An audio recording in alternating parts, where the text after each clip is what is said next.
Mga boss,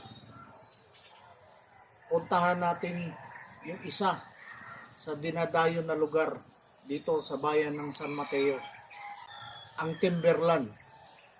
Isa ito sa mga dinadayo ng mga siklista dahil sa kalsadang matarik at paliko-liko.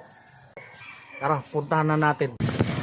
Kung mapapansin nyo, pagpasok pa lang natin sa entrance paakyat ng Timberland, may nakita na tayong mga tanod ng barangay.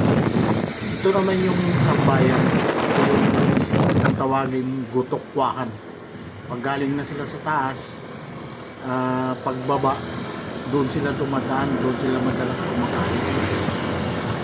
Ngayon, ito naman yung paakyat. Yan, puro paakyat na yan, punta sa Timberland. Kung mapapansin nyo, marami tayong nakakasabay ng mga nagja-jogging, lalakad, saka mga paakyat na bisikleta. Ayan, nagbabike. Yung mga hindi kayang tumakbo kasi matarik yan. Ayan.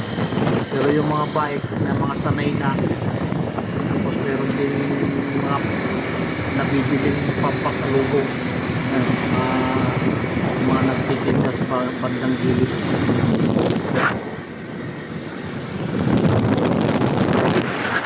Ito side na to, dire-diretso na yan hanggang doon sa taas, paakyat. Tapos sa unahan yung mga paliko-liko na dyan hanggang sa makarating tayo ng Timberland. Panoorin natin.